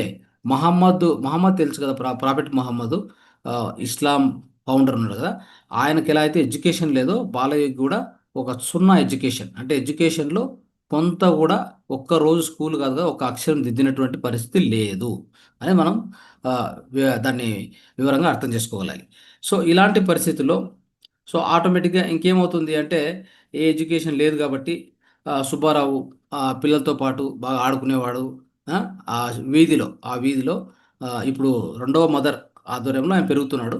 సో, బాగా ఆడుకోవడము, ఆటపాటలు. ఆమె కూడా వెంకమ్మ కూడా చాలా బాగా చూసుకునేదనమాట. చాలా బాగా చూసుకునేది. బాగా ఆడుకుంటూ లొకాలిటీలో ఆ చుట్టూ ప్రాంతాల్లో ఏది హాఫ్ నిక్కరు, ప్యాంటు అంటే హాఫ్ నిక్కర్ ఏసుకొని, షర్ట్ ఏసుకొని అట్లా తిరుగుతూ అలా హాయిగా గడిపేవాడు. అలా అలా పెరుగుతూ వచ్చింది. అంటే అలా పెరుగుతూ వచ్చాడు. సో, ఇక్కడేం జరుగుతుందంటే అలానే ఉన్నప్పుడు ఏదో విధంగా మొత్తం మీద ఏదో పని చేయాలి కదా! చిన్నగా వయసు పెరిగే కొద్దీ ఫాదర్, మదర్ ఏం ఆలోచిస్తారు? ఏదన్నా కొద్దిగా పని చేయగలుగుతాడా? ఏదన్నా ఒక వర్క్‌కి పంపించాలా? అనేది ఆలోచన వస్తది. ఆటోమేటిక్‌గా అట్లా ఉన్నప్పుడు ఏమైందంటే ఈ అబ్బాయికి ఆ ఊర్లోనే ఆ ఊర్లోనే ఇంకా ఎవరో ఒక రైతులుంటారు కదా! వేరే రైతులు. వీళ్ళ కాడ అంత స్తోమత లేదు. వేరే రైతులు పెంచుకున్నటువంటి ఆవులుంటాయి. ఆవులను ఆవులను కాసేదానికి అంటే ఒక కౌబాయ్ లాగా. ఆ విధంగా ఇతన్ని పంపించడానికని నిర్ణయం జరుగుతదనమాట. సో, నిర్ణయం జరిగినప్పుడు అతను ఆటోమేటిక్‌గా ఆ రైతుల కింద పనిచేయడము, అట్లా ప్రారంభించడం జరుగుతది. సో, ఉదాహరణకి ఇంకోటేంటంటే ఈ ఈ యొక్క మిగతా యోగులు గూడా అదే పరిస్థితే. అంటే మిగతా యోగులు గూడా అలానే జరిగింది. చైల్డ్‌హుడ్‌లో. సో, బహుశా జీసస్ క్రైస్టు ఈ యొక్క గొర్రెలు మేపేవాడు అనేటువంటిది మనం చెప్తూ చెప్తూ ఉంటారు మామూలుగా. సో, ఇలాంటి యోగుల జీవిత చరిత్రలు ఇవన్నీ జరుగుతూ ఉంటాయి. సో, ఈ అబ్బాయి కూడా అలానే జరిగింది. ఏ స్కూలుకి పోయినటువంటి పరిస్థితి మాత్రం లేదు గుర్తుపెట్టుకోండి. ఓకే. సో, ఎలాంటి స్కూలుకి పోయింది గానీ అలాంటిది ఏది లేదు. అయితే కొన్ని సంఘటనలు అంటే బహుశా నేను చెప్తున్నా అంటే కొన్ని సంఘటనలు కొంతమంది యోగుల జీవిత చరిత్ర మనం చూశాం. అలాంటివి ఏవి విచిత్రాలు ఇక్కడ జరగల. ఏంటిదంటే ఇప్పుడు బుద్ధ ఉన్నారు గదా! శుద్ధోదన ఆయన రాజు యాక్చువల్‌గా. ఆ రాజు శుద్ధోదన అన్నప్పుడు ఒక పర్టిక్యులర్ ఏదన్నా అంటే వాళ్ళకి ఈ యొక్క దున్నేటువంటి ప్లవింగ్ ఫెస్టివల్ అని చేస్తారు. అట్లా అంటే అప్పట్లో ఈ నాగలి దున్నేటువంటి రైతులంతా కలిపి ఒక ఫెస్టివల్ ఒక పండుగలాగా చేసుకునేవాళ్ళు. అట్లాంటి సమయంలో చాలామంది అంటే ఈ రాజు, తర్వాత శాక్య రాజులు అందరూ కలిపి చేసుకుంటున్నప్పుడు మొత్తం సిటీ అంతా గూడా, సిటీ అంతా గూడా శుద్ధోదన ఆధ్వర్యంలో సిటీ మొత్తం లైట్స్ అంటే అంటే దీపాలు వెలిగించడం అన్నీ జరుగుతూ ఉంటాయి. సో, ఎంతోమంది క్రౌడ్ వస్తూ ఉంటారు. అప్పటికి ఈ పిల్లవాడు, బుద్ధుడు వచ్చి చిన్న పిల్లవాడనమాట. అయితే రాజవంశ రాజవంశం కాబట్టి ఆయనకు చూసుకోవడానికి అనేక చుట్టూ ఉన్నటువంటి ఆయాలందరూ ఉంటారు గదా! అప్పుడు ఆ పిల్లవాడిని కూడా తీసుకొస్తారు. అయితే చాలా ఎక్కువ క్రౌడ్ ఉంది అక్కడ. సో, అలాంటి పరిస్థితిలో గూడా ఇతని అబ్బాయిని ఓ చోట కూర్చోబెడతారు. ఎందుకంటే ఎక్కువ క్రౌడ్ ఉంది గదా! కాబట్టి పక్కన కూర్చోబెడితే బుద్ధుడు ఉన్నట్టుండి ఏం చేస్తాడంటే ఆ వయసులో, చిన్న వయసులో ఓకే. ఉన్నట్టుండి 2 కాళ్ళు క్రాస్ చేసుకొని 2 చేతులు కట్టుకొని ధ్యానంలో కూర్చొనేస్తాడు. అది ఎవరు నేర్పించలే ఆయనకి యాక్చువల్‌గా ఆ వయసులో. అంటే ఇలాంటి సిగ్నల్స్ మనం చూడడం జరిగిందనమాట బుద్ధుని విషయంలో చెప్తున్నాను. తర్వాత జీసస్ క్రైస్ట్ విషయంలో ఇంకొకటి జరిగింది. అంటే ఇవన్నీ ఎందుకు చెప్తున్నా అంటే మహాయోగులు చిన్న వయసులో ఇలాంటివి చూపిస్తూ ఉంటారు. అయితే బాలయోగి ఏమి చూపించలేదని ఒక విషయం. ఏమీ చూపించలేదు. ఎలా జరిగింది అనేది ముందు తెలుసుకుంటాం. అయితే జీసస్ క్రైస్ట్ ఏం చేశావంటే స్కూల్ పంపించారు. స్కూల్ పంపిస్తే ఏమి స్కూల్‌కి పంపిస్తే ఆయన గురువు వచ్చేసి ఒక టీచర్ జకాయిస్ అని చెప్పి. అప్పుడు 5 ఇయర్స్ అంతే ఆయనకుండేది. అక్కడికి పంపించాక ఆ టీచరు టీచ్ చేస్తూ ఉంటదనమాట. టీచ్ చేసినప్పుడు ఆల్ఫాబెట్స్ ఇవన్నీ చెప్తారు కదా! ఆహ్, అప్పుడు జీసస్ క్రైస్ట్‌కు ఒక వర్డ్ చెప్తారు. అలెప్ అని. ఏఎల్ఈపీహెచ్ అలెప్ అని పలకమని చెప్తారు. ఎవరు? ఆ టీచర్ చెప్తది. సో, ఆయన పలుకుతాడు. తర్వాత ఇంకొక పదం చెప్తది. బీఈటీహెచ్ అని. అది పలకమని చెప్తాడు. సో, అప్పుడు ఇమ్మీడియేట్‌గా జీసస్ క్రైస్ట్ ఏం చేస్తాడంటే, ఈ అలెప్ అంటే ఫస్ట్ దాని మీనింగ్ చెప్పు అంటాడు. ఇది ఆ వయసులో 5 ఇయర్స్‌లో టీచర్‌కే క్వెషన్ అడుగుతాడు. ఎవరు? జీసస్ క్రైస్ట్‌కి అడుగుతాడు. జీసస్ క్రైస్ట్ చిన్న పిల్లవాడు. అయితే టీచర్‌కి ఆ క్వెషన్ అడుగుతాడు. మళ్ళీ బెత్ అని చెప్తాడు. దానికి గూడా మీనింగ్ అడుగుతాడు. సో, ఈ రెండికి మీనింగ్ చెప్తే నేను మిగతా నువ్వేం చెప్పినా నేను పలుకుతానని చెప్పి ఆ విధంగా ఆ టీచర్‌కే అడగడం వలన సో, ఆయనకు ఆశ్చర్యమైద్దనమాట. అంటే ఎక్కడ ఎవరు అంటే ఏ పిల్లవాడు గూడా అట్లా అడగడు కదా! అనేటువంటిది ఒక ఆశ్చర్యకరమైన విషయం. ఇతను అడుగుతున్నాడంటే అక్కడేదో ఒక టీచర్‌కి కూడా ఒక రకంగా సెల్ఫ్ రెస్పెక్ట్ పోయినట్టుగా ఉంటది. ఆ తర్వాత ఇట్లాంటి క్వెషన్‌లు ఎవరు అడగరని చెప్పి ఒక ఆశ్చర్యమైతది. ఆ వయసులో ఈ 2 పదాలకు అర్థం గూడా ఆయనే చెప్పేస్తాడు. టీచర్ చెప్పలేకపోతే ఈయనే చెప్పేస్తాడు. ఆ మీనింగ్ గూడా చెప్పేస్తాడు. చెప్పడం వల్ల ఆశ్చర్యమైతుంది. తర్వాత వాళ్ళ ఇంటికెళ్ళి వాళ్ళ మదర్‌కి చెప్తాడు. ఈ అబ్బాయికి ఎడ్యుకేషన్ అక్కర్లేదు. ఎడ్యుకేషన్ అక్కర్లేదు. సో, ఇతను మొత్తం క్లాసే ఆశ్చర్యపోతారు అక్కడ. సో, ఆ విధంగా జరగడం వలన. సో, చెప్పాలంటే నాకొక షేమ్ అయింది. పిల్లలందరి ముందు. ఇతనికి స్కూల్ అక్కర్లేదు, క్లాస్ అక్కర్లేదు అనేది చెప్పి వాళ్ళ పేరెంట్స్ కూడా మేరీకి కూడా తెలియజేయడం జరుగుతది. ఇలాంటి ఒక ఆశ్చర్యకరమైన సంఘటన జరిగిందనమాట. అయితే మన సుబ్బారావు విషయంలో అలాంటిదేది జరగలేదు. ఓకే. మామూలుగా జీవితం కొనసాగుతోంది. నేను ఇంతకుముందు చెప్పినట్టుగా ఆహ్, ఎలాంటి ఇలాంటి సంఘటనలేవి జరగకుండా కూడా ఓకే. జరగకుండా కూడా యాజ్ యూజువల్‌గా ఒక పిల్లవాడు పెరుగుతూ మళ్ళీ ఈ ఆవులను మేపేదానికి ఒక రైతు కింద జాయిన్ చేయడం జరుగుతుంది. అది కూడా ఆ విధంగా జరిగిందనమాట.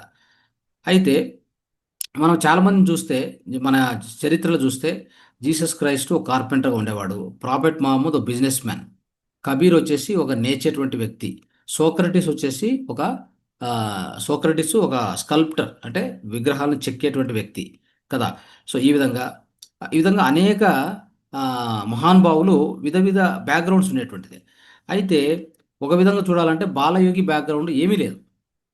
ఇలాంటివి ఏవి గూడా ఆయన జీవితంలో ఎలాంటిది గూడా జరగలేదు అనేది మనం అర్థం జేసుకోవాలి. ఇప్పుడు బాలయోగికి వయస్సు 10 సంవత్సరాలొచ్చింది. ఆబ్వియస్‌గా స్కూలుకి పంపియలేదు గాబట్టి ఇంగెక్కడికి పంపించారు? ఒక రైతు కింద ఈ ఆవులను కాసేదానికి పంపించారు. అంతే జరిగింది. సో, ఆ విధంగా జరిగింది. ఆయన ఆ విధంగా వెళ్ళేవాడు. సో, ఆటోమేటిక్‌గా ఈ ఆవులను మేపడము, మళ్ళా ఇంటికి రావడము ఇదే విధంగా జరుగుతూ వచ్చిందనమాట. ఈవెన్ లార్డ్ కృష్ణ గూడా మీకు తెలుసు. ఆయన గూడా ఆవులను మేపేవాడు అనేది మీకు ఆ విషయం తెలుసు. సో, ఆ విధంగా చూస్తే ఈ ఆవులను తీసుకెళ్లడం, వాటిని మేపుకోవడం, మళ్ళీ ఇంటికి తీసుకురావడం ఇదే జరుగుతుండింది. తర్వాత అయితే ఆ విధంగా జరుగుతున్నప్పుడు కూడా ఎలాంటి ఆశ్చర్యకరమైన విషయాలు ఏవి చూడలేదు. ఎవరు చూడలేదు. ఆయన ఆవులు మేపుకొని వచ్చేవాడే గానీ, మళ్ళీ ఎలాంటి ఆశ్చర్యకర సంఘటనలు జరగలేదు. కానీ ఒక ఉదాహరణ చూస్తే లార్డ్ కృష్ణ విషయంలో జరిగింది. సో, చిన్నప్పుడు లార్డ్ కృష్ణ కూడా ఒక కౌ మాస్టర్. ఆయన ఏం చేసేవాడంటే ఒక ఎన్నో మిరాకిల్ చూశారు చాలామంది. ఆ విషయంలో ఒకసారి ఏం జరుగుతదంటే కృష్ణ, బలరామ ఇద్దరు కలిసి ఆవులను మేపుకోవడానికి తీసుకెళ్తారు. తీసుకెళ్ళాక బాగా ఎండ ఎక్కువగా పడుతుంటది. ఎండ ఎక్కువగా వస్తున్నప్పుడు వీళ్ళందరూ బృందావనంలో హాయిగా చెట్టు కింద పడుకొని నిద్రపోతూ ఉంటారు. నిద్రపోతూ ఉంటే బ్రహ్మ ఏం చేస్తాడంటే కృష్ణుని యొక్క శక్తిని పరీక్షించడానికి కోసము ఏం చేస్తాడంటే ఆ మొత్తం అన్ని ఆవులను అక్కడి నుంచి మాయమయ్యేటట్టుగా చేస్తాడు. మాయమయ్యేటట్టు చేసేసరికి కృష్ణుడు లేస్తాడు. లేచి చూస్తే ఆశ్చర్యపోతాడు. ఏంటిదని చూసి ఆశ్చర్యపోయి అప్పుడు మూడో కన్నుతో చూస్తాడు ఏం జరిగిందని. ఓహ్! ఇదంతా కూడా ఒక బ్రహ్మ నాకు పెట్టిన టెస్ట్‌లో ఇది భాగము. ఆయన నన్ను పరీక్షించాలని చూసాడని చెప్పి ఇమ్మీడియేట్‌గా కృష్ణుడు ఏం చేస్తాడంటే మళ్ళీ ఆయన శక్తితో అన్నీ ఒక డూప్లికేట్ ఆవులను సృష్టించి వాటిని మళ్ళీ యాజ్ యూజువల్‌గా వాటి ఇంటికి పంపించడానికి పంపిస్తాడు. దీన్ని చూసినటువంటి బ్రహ్మ ఎలాగైనా కానీ కృష్ణునికి లెసన్ చెప్పాలనుకుంటాడు కదా, అది సాధ్యం కాదు. అప్పుడు మళ్ళీ బ్రహ్మ వచ్చేసి కృష్ణుని దగ్గరికి వచ్చేసి ఈ విధంగా జరిగింది అని చెప్పి క్షమాపణ కోరుతాడు. సో ఇలాంటి విచిత్రమైన సంఘటన వచ్చేసి మనము ఎక్కడ చూసామంటే అదే ఈ కృష్ణు యొక్క జీవితంలో చూసాం. మరి ఇలాంటిది ఏమైనా జరిగిందా సుబ్బారావు విషయంలో? సుబ్బారావు కూడా ఈ యొక్క కౌబాయ్ కదా, అంటే ఎలాంటిది జరగలేదు. అర్థమైందా? అట్లా ఒక 5 సంవత్సరాలు ఈ యొక్క ఆవులు మేపే దాంట్లో ఆయన నిమగ్నమై ఉంటాడు. అది జరుగుతూ ఉంటుంది. అది అలా జరిగిపోతూ ఉంటుంది. అది అలా జరుగుతూ ఉంటే 5 ఇయర్స్ అయిపోయిన తర్వాత సుబ్బారావు ఏం చెప్తాడంటే పేరెంట్స్‌కి, నేను ఈ యొక్క రైతు కింద నేను పని చేయలేను అని చెప్తాడు. సో, పని చేయలేను, నా వల్ల కాదు అని చెప్పి నేను మానుకుంటానని చెప్తాడు. సో, వాళ్ళు ఎలాగోలాగ ఇతన్ని మళ్ళీ ఒప్పించి, చెప్పించి ఈ రైతు కాదు ఇంకొక రైతు కింద జాయిన్ చేపిస్తాంలే అని చెప్పి ఇంకొక రైతు కింద జాయిన్ చేపిస్తారు. అదెప్పుడు అంటే దగ్గర దగ్గర అంటే ఈయన ఒక రైతు కింద పనిచేసింది 1946 అనుకుంటా. అంతవరకు పనిచేస్తాడు. సో, ఇంకొక రైతు కింద కూడా జాయిన్ చేస్తారు. అక్కడ కూడా కొన్ని రోజులు పనిచేస్తాడు. ఆ రోజు ఈవినింగ్ ఇంటికొస్తాడు. మామూలుగానే ఎప్పుడంటే కరెక్ట్‌గా 21 జూన్ 1946లో జరిగిన సంఘటన ఇది. రెండో రైతు కింద కూడా పనిచేస్తున్నప్పుడు ఒకరోజు, ఆ రోజు పర్టిక్యులర్‌గా ఇంటికొస్తాడు. ఈవినింగ్ వచ్చి పేరెంట్స్‌తో పాటు, బ్రదర్స్‌తో పాటు కూర్చొని మీల్స్ అంటే ఆహారం తీసుకుంటాడు. తీసుకొని యాజ్ యూజువల్‌గా నిద్రకు నిద్ర నిద్ర నిద్రపోవడానికి బయలుదేరతాడు. సో, నిద్రపోవడం స్టార్ట్ చేసిన తర్వాత జరిగినటువంటి సంఘటన ఏందంటే, సో, ఆ రోజు నైటు చూస్తే 22/6/1946, ఓకే. అప్పటికి ఈ ఈ యొక్క బాబు యొక్క వయసు, బాల యొక్క వయసు 15 సంవత్సరాల 7 నెలలనమాట. మిడ్ నైట్‌లో ఆ రోజు పడుకున్న తర్వాత మిడ్‌నైట్‌లో లేచి నేరుగా ఒక కృష్ణుని బొమ్మ తీసుకుంటాడు. తీసుకొని 3 పర్లాంగులు ఇంటి నుంచి బయలుదేరిపోయి అక్కడ ఒక కోకోనట్ ట్రీ ఉంటది. అంటే మన కొబ్బరి చెట్టు ఉంటది. కొబ్బరి చెట్టు కింద కూర్చొని పోతాడు. కూర్చొని ఆ బొమ్మను, ఆ యొక్క కృష్ణుని బొమ్మను ఆ చెట్టుకు ఆనించి పెట్టి ముందల పండ్లు పెట్టేసి, పండ్లు పెట్టి కూర్చుంటాడు. క్రాస్ లెగ్‌తో అంటే 2 కాళ్ళు ముడుచుకొని హాయిగా కూర్చొని ఎట్లాంటి అంటే చలనం లేకుండా నిశ్చలంగా కూర్చొని ధ్యానంలో కూర్చుంటాడు. ఆ ధ్యానం అని కూడా ఆయనకెవరు చెప్పింది లేదు. ఇది చూడండి, మీరు ఇంతవరకు గమనించారు కదా! ఎలాంటి సంఘటనలు ఆయనకు అట్లాంటివి ఎవరు చెప్పింది గాని, ఇంకోటి గాని ఏమీ లేదు. అలాంటిది ఏమీ జరగలేదు గూడా. అయితే అలా కూర్చొని పోయి ఇంకా లేయడనమాట. అలానే కూర్చొని పోతాడు. సో, అలా ఉండిపోతాడు. రాత్రి అవుతుంది. ఆ! రాత్రంతా అయిపోతది. తెల్లవారుతది. వీళ్ళేమనుకుంటారంటే పేరెంట్స్ ఆ అబ్బాయిని మామూలుగానే ఏదైనా పనికెళ్ళాడేమో, పనికెళ్ళాడేమోలే అని అలా ఉంటారు. ఉండిపోతారు. అయితే ఇతను హాయిగా కూర్చొని పోయి ఆ యొక్క పరమాత్మ తత్వంతో లీనమైపోయుంటాడు. అంత లీనమైపోయి అంటే ఆ యోగాలో కూర్చొని పోతాడు. ఆ సమాధి స్థితిలో కూర్చొని పోతాడు. కూర్చున్న తర్వాత అక్కడ ఎలాంటి ఆహారం గాని, నీరు గాని ఏం తీసుకోలే ఆ బాబు. పొద్దున అయింది. ఊరంతా కదిలొచ్చారు. ఆ ఊరికంతా స్ప్రెడ్ అయిపోయింది మెసేజ్. ఇట్లా ఈ బాబు ఇట్లా కూర్చొని పోయినాడు, లేయట్లేదు, ఏదో జరిగిపోయిందని చెప్పేసి అలా జరిగిపోద్దనమాట. ఇవన్నీ మొత్తం అంతా ఊరంతా స్ప్రెడ్ అయిపోతది. సో, స్ప్రెడ్ అయిపోయినప్పుడు ఖచ్చితంగా ఏమవుతుంది ఆటోమేటిక్‌గా అందరొస్తారు, చూస్తారు. అంటే షేక్ చేసినా, అంటే అతనికి టచ్ చేసినా, కదిలిచ్చినా ఏమి అతను ఉలుకు లేదు, పలుకు లేదు. అంటే శబ్దమే లేదు. పేరెంట్స్ కూడా ప్రయత్నం చేస్తారు. ఏం జరిగింది అని తెలుసుకోవడానికి. వాళ్ళకి కూడా ఏం అర్థం కాదు. ఒక ఆశ్చర్యకరమైన విషయం కదా ఇది. సడెన్‌గా రావడం ఏంటి? మిడ్‌నైట్ లేసి రావడం ఏంటి? కూర్చోవడం ఏంటి? ఇక లేకపోవడం ఏంటి? ఆ! ఎవరు పిలుస్తున్నా పలికేది లేదు. లేకపోతే ఎవరైనా కదిలిచ్చినా కదిలేది లేదు. అట్లా ఉండిపోతాడనమాట. ఒక రాతిలా కూర్చొని పోతాడు. సరే అలా జరిగింది. సరే, మనము ఈ విషయంలో చూస్తే ఈయన ధ్యానంలో కూర్చొనేసినాడే, ఈయనకి ఎవరైనా చెప్పారా? హ్మ్. జస్ట్ మనం ఆలోచించండి ఒకసారి. ఆ వయసులో ఇంతవరకు ఆయన జీవిత చరిత్ర చెప్తూ వచ్చాను నేను. ఎక్కడ కూడా ఏ మాస్టర్ లేదు, ఏ గురువు లేదు. ఆయన కూర్చోబెట్టి ఒక పదం చెప్పింది లేదు. ఒక వాక్యం చెప్పింది లేదు. ఒక చిన్న శ్లోకం చెప్పింది లేదు. ఏమీ తెలీదు. చూడండి. హ్మ్. ఇది భూమి మీదకి ఇట్లాంటి ఒక గొప్ప మహానుభావులను నేచర్ పంపిస్తూ ఉంటుంది. మనం అర్థం చేసుకోవాలి. ఓకే. ఏ చదువు అక్కర్లేదు నాయన. ఆత్మ విద్యకు ఏ చదువు అక్కర్లేదు. ఒక ముక్క గూడా ఒక చెప్తారు కదా! కోస్తే ఒక ముక్క పొట్లం ఒక అక్షరం గూడా లేదాయన చెప్పాలంటే. అలాంటి వ్యక్తి ఎంత గొప్ప ఒక మహాయోగిగా తయారయ్యాడో మనం ముందు ముందు చూస్తాం అన్ని విషయాలు. సరే, ఉదాహరణకు మనం గౌతమ్ బుద్ధుని తీసుకుందాం. గౌతమ్ బుద్ధుడు 29 సంవత్సరాల్లో సన్యాసం స్వీకరిస్తాడు. ఫస్ట్ ఆయన పోయినటువంటి ఎవరి దగ్గరికెళ్తాడో తెలుసా గౌతమ్ బుద్ధుడు? అంటే చెప్తున్నాను, ఎంతమంది మహాయోగులు ఎన్ని విధాలుగా నేర్చుకున్నారు. నేర్చుకొని ఆ లెవెల్‌కొచ్చారు. ఇక్కడ ఏమి నేర్చుకుంది లేదండి. ఏమి నేర్చుకుంది లేదు, ఒక ముక్క నేర్చుకుంది లేదు, ఒక యోగి, ఒక మాస్టర్ లేదు, ఒక గురువు లేదు, ఎవరు లేదు. ఉదాహరణకు గౌతమ్ బుద్ధునే చూద్దాం. 29 సంవత్సరాల ఒక 29 సంవత్సరాల వయసులో ఆయన ఈ యొక్క సన్యాసోదం తీసుకున్నాక ఫస్ట్ పోయినటువంటి ఋషి ఎవరంటే ఋషి భృగు మహర్షి కపిలవస్తుకి వెళ్తాడు. కపిలవస్తుకి వెళ్ళి అక్కడ ఎన్నో టెక్నిక్స్ తెలుసుకుంటాడు. ఓకే, రకరకాల టెక్నిక్స్ ఆయన తెలుసుకుంటాడు. తెలుసుకొని అక్కడి నుంచి మళ్ళీ ముందుకు ప్రయాణము ముని అరధకలం, వైశాలిలో ముని అరధకలం ఆయన ఇంకో గురువు. ఆయన దగ్గరకు వెళ్ళేసి కాన్సన్ట్రేషన్ ఆఫ్ మైండ్ గురించి, ధ్యాన మార్గం గురించి అద్భుతంగా ట్రైనింగ్ పొందుతాడు. సో ఆ తర్వాత నెక్స్ట్ యోగి ఎవరంటే ఉద్దోక ఉద్దోక అని చెప్పేసి ఇంకొక యోగి అక్కడికి వెళ్తాడు. అక్కడ సీక్రెట్స్ ఆఫ్ సమాధి గురించి తెలుసుకుంటాడు.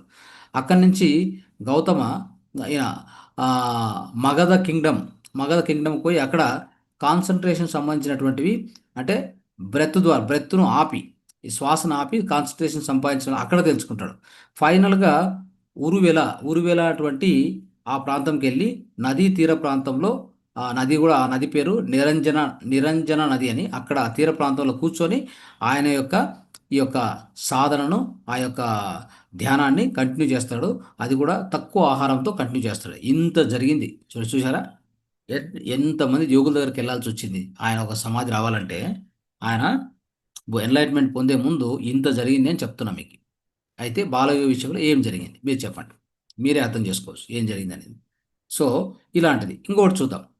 సో జరాతుష్ట అనేటువంటి ఒక ఇరాన్కు సంబంధించిన ఒక యోగి విషయంలో కూడా ఆయన మొదటగా మౌంట్ ఉషితారణ అంతని చెప్పేసి ఒక కేవ్, అంటే జరాతుష్ట అని మీరు విని ఉంటారు. ఆ యొక్క వ్యక్తుల విషయంలో కూడా ఏం జరిగిందంటే ఆయన 20 సంవత్సరాలు ఏకదాటిగా ఒక గుహలో కూర్చొని ధ్యానం చేయడం జరుగుతుంది అనమాట. ఓకే, ఆయన ఈ యొక్క ఈ మహమ్మద్ ఈ ఇస్లాం స్థాపించాడు కదా, ఆయన యొక్క గురువుగా. సో 40 సంవత్సరాల వయసులో ఆ, ఎవరు మన మహమ్మద్ కూడా జరాతుష్ట దగ్గర పోయి నేర్చుకోవడం జరుగుతుంది. జీసస్ క్రైస్ట్లో చూద్దాం. ఆయన 13 సంవత్సరాల్లో ఈజిప్ట్కి వెళ్తాడు. అక్కడ చాలామంది, అంటే ఈ ఈజిప్టు మిస్టరీ, తర్వాత అక్కడ ఉన్నటువంటి అంటే ఫిలాసఫర్సు, వీళ్ళందరి దగ్గర, అలెగ్జాండ్రియా, అక్కడ ఉన్నటువంటి వ్యక్తులతో కలిసి ధ్యానాన్ని నేర్చుకుంటాడు. తర్వాత ఆయన మళ్ళీ వాళ్ళ సొంత ఇంటికి 28 సంవత్సరాలు వస్తాడు. సో ఇలా జరిగిందనమాట. అంటే ఆల్మోస్ట్ 13.5 సంవత్సరాలు. ఆ? సో జీసస్ క్రైస్టు ఆ, అనేక విధాలుగా ప్రయత్నం చేసి, ఓకే, ఆ స్థాయికి జరుగుతుంది. అంటే ఆయన వివిధ వివిధ ప్లేసెస్కి వెళ్తాడు, ఎన్నో చోటుకు వెళ్తాడు. అయితే సుబ్బారావు వచ్చేసి ఇక్కడ జరిగింది ఏంటంటే నేరుగా వచ్చి కాళ్ళు క్రాస్ చేసుకొని, కళ్ళు మూసుకొని, రెండు కాళ్ళు క్రాస్ చేసుకొని, రెండు చేతులు క్రాస్ చేసుకొని, ఏళ్ళు పెట్టుకొని, మీరు ఆ యొక్క ధ్యాన ఆయన కూర్చున్న ధ్యాన భంగిమ చూస్తే ఎగ్జాక్ట్లీ మనం ఆనాపానసతి చేస్తే అట్లా ఉంది. మీరు కావాలంటే ఫోటో నేను తర్వాత పంపిస్తాను. ఆయన 1946లో తీసిన మొదటి ఫోటో. చిన్న వయసులో ఆ కాలు క్రాస్ చేసుకొని, రెండు చేతులు అంటే అన్ని వేళ్ళు పెట్టుకొని, మనం ఆనాపానసతి ధ్యానం చేస్తాం కదా, సేమ్ అలా కూర్చొని పోతాడు. ఇలా కూర్చొని ఇలా చేయమని ఎవరు చెప్పారు, ఎవరు గురువు నాకు ఎవరూ లేదు. అర్థమైందా? సో దీన్ని బట్టి మీరు అర్థం చేసుకోవచ్చు ఇలా జరిగింది ఆయన జీవితంలో అనేది మీకు అర్థమవుతుంది కదా. సో ఈ విధంగా జరుగుతుంది. ఎంతోమంది మహానుభావులను చూస్తే అవన్నీ మనకు తెలుస్తున్నాయి, కానీ ఈయన విషయంలో అలాంటిది ఏదీ లేదు. సో మనం అనుకున్నట్టుగానే మొత్తం ఊరంతా ప్రచారం అయిపోయింది, అందరూ వచ్చి చూస్తున్నారు. సో ఈవెన్ వీళ్ళ పేరెంట్స్ కూడా వచ్చారు కదా పొద్దున్నే. వాళ్ళకు ఆశ్చర్యము, ఈ పిల్లోడు ఇంత చిన్న వయసులో ఇక్కడ కూర్చొని పోయాడు, ఆహారం లేదు, ఆహారం తినటం లేదు, ఎలాంటిది ఏమీ లేదు. అయితే ఊర్లో ప్రచారం ఏంటంటే బాబును సరిగ్గా చూసుకోలేదు పేరెంట్స్ ఒకటి. తర్వాత ఈ బాబును ఈ ఆవులను మేపడానికి పంపిస్తున్నాం, అందుకని ఏమన్నా ఫీల్ అయినాడేమో, ఇట్లా కూర్చొని పోయినాడు అని చెప్పి రకరకాల, అంటే ఇక అందరికీ ఎవరికి తోచినట్టు వాళ్ళు ఊహించుకోవడమే మామూలే కదా, పల్లెటూరులో జరిగేది అదే కదా. సో అలాంటిదంతా జరిగింది. అయితే అతన్ని ఏ విధంగా కానీ ఇంటికి తీసుకెళ్లాలనేది పేరెంట్స్ యొక్క ఉద్దేశం. ఎందుకంటే ఆడ కూర్చున్నాడు, అక్కడ ఓపెన్ ఓపెన్ అంటే ఆ, మొత్తం పూర్తిగా ఓపెన్గా ఉంటుంది కదా, ఓపెన్ ల్యాండ్. అక్కడ అతనికి రక్షణ లేదు. అంటే ఒకవేళ ఎండ వచ్చినా వాన వచ్చినా తడుస్తూ ఉండాల్సిందే కదా. బాబు మాత్రం కళ్ళు తెరచట్లేదు కాబట్టి, సో అప్పుడు ఏం చేశారంటే ఆటోమేటిక్గా ఆ, ఇంటికి తీసుకెళ్ళాలని చెప్పేసి ఒక ఒక పర్సన్ వచ్చేసి, ఒక వ్యక్తి అతన్ని ఫోర్స్ఫుల్గా ఎత్తుకుంటాడు. ఎత్తుకొని ఇంటికి తీసుకెళ్తాడు. ఇంటికి తీసుకెళ్ళి ఇంట్లో కూర్చోబెడతాడు. అక్కడ కూడా కళ్ళు తెరచాడు. అక్కడ కూడా కళ్ళు తెరచడు, కళ్ళు మూసుకునే ఉంటాడు. అయితే కళ్ళ నుంచి నీరు ధారగా కారిపోతూ ఉంటుంది. కళ్ళ నుంచి నీరు ధారగా కారిపోతూ ఉంటుంది. అంటే ఆయన బాధపడుతున్నాడు అంటే అతను డిస్టర్బ్ చేసినట్టుగా ఫీల్ అవుతున్నాడు. సో, ఆ విధంగా జరుగుతది. ఆహ్, ఈ విధంగా జరుగుతూ ఉంటది. ఇంక నెక్స్టు అలానే కూర్చొని పోతాడు. కూర్చొని పోయినప్పుడు నెక్స్ట్ ఇతనికి ఏంటంటే విషయము, మరి ఈయనకేదన్నా ఒక నీడ కల్పించాలి గదా! ఎందుకంటే ఆ అబ్బాయికి అక్కడ ఉండిపోయాడు. ఇంక ఇలానే ఉంటే ఎలా అని జెప్పేసి అనుకోని ఇతనికేదన్నా ఒక నీడ కల్పించాలనే ఉద్దేశ్యంతో వాళ్ళ పేరెంట్సు ఏం జేస్తారంటే ఆ ఊర్లోనే దూరంగా ఉన్న ఒక ప్లేసు ఏదన్నా ఒకటి చూసి ఒక గవర్నమెంట్ ప్లేస్ ఉంటదక్కడ. అక్కడికి అక్కడొచ్చేసి ఒక చిన్న ఇది మామూలుగా సైడ్ ఒక ఇయి ఉంటాయి గదా!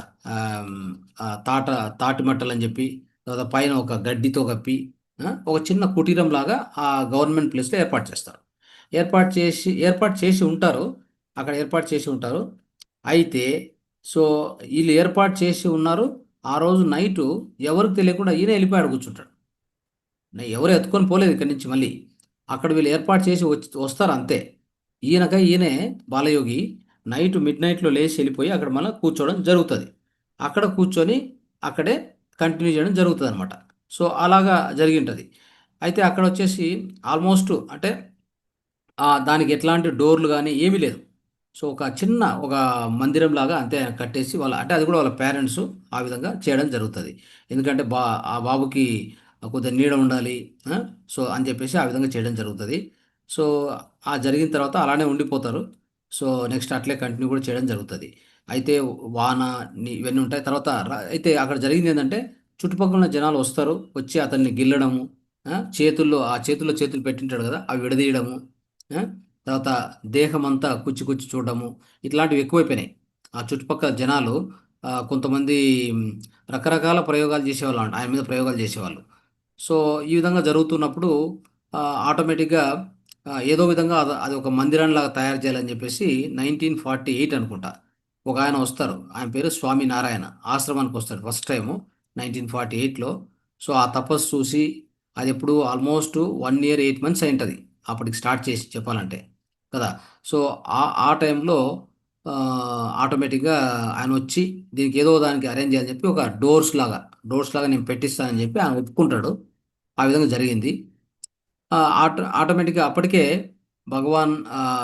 మన బాలయోగి ఫుడ్ గాని, నీరు గాని తీసుకోవడం ఎప్పుడో ఆపేశాడు. ఓకే. సో, ఆపేసి అదంతా కూడా జరుగుతది. సో, ఇలా జరిగినప్పుడు ఆడేమవుద్దంటే ఈ ఆహ్, మొ మొత్తం మీద ఏందంటే ఈ ఆహారము, నీరు అన్నీ ఆపేసుంటాడు. అలాగనే కంటిన్యూ అవుతూ ఉంటది. ఈ విధంగా జరుగుతూ వస్తది. సో, నెక్స్టు ఆహ్, భగవాన్ బాలయోగి ఆ విధంగా ఉన్నప్పుడు మళ్ళీ ఒక్కసారి ఎప్పుడంటే 1949లో కళ్ళు తెరుస్తాడు. ఒక్కసారి కళ్ళు తెరుస్తాడు. కళ్ళు తెరిసినప్పుడు ఏందంటే అక్కడే చాలామంది వచ్చి పోతూ ఉంటారు.